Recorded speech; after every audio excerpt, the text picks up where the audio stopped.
දෙල් බෙදලා තියෙනවා. ප්ලේන්ටි තියෙනවා. අපි දැන් දෙල් දාන්න යන්නේ පැණි එකේ. දාලා බලමු රහයි. හප්.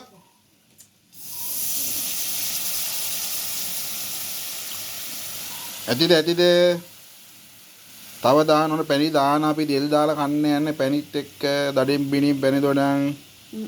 ඇද්ද? පැණි එක හොඳට කලවම් කරගන්න ඕනේ. ඊට පස්සේ තමයි අපි මේකට ඇඩ් කරන්නේ දෙල් බැදුම. හිණීට කපාගත් දෙල් මේ පේනානේ ලස්සන බලන්නකෝ. හදාගත්තට පස්සේ ඔයගොල්ලන් කාලා බලන්න ආස හිතේ. වම්බුඩු මෝජුර වම්බුඩු බැදින ගමන් ඉන්නේ ළමයි ආස හිතේ. ඔන්න හිතන්න බලන්න ලස්සනට දැන් අපි දැන් මේක ඇඩ් කරන්න යන්නේ මේකට දාන්න යන්නේ. තව පොඩ කුරු ගා ගන්න හොඳට ඔකු වෙන්න පැණි එක. කිතුල් පැණි.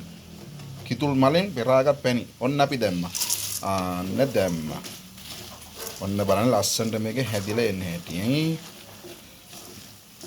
මොකද අපි මේ කියන්නේ දෙල් මික්ස් කරන අපි පැණිත් එක්ක කිතුල් පැණියා.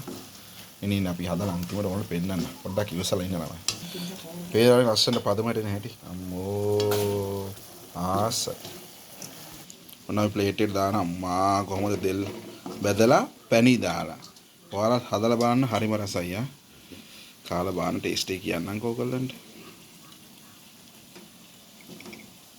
ක්ලෝස් අප් වීඩියෝ එක කරගන්න.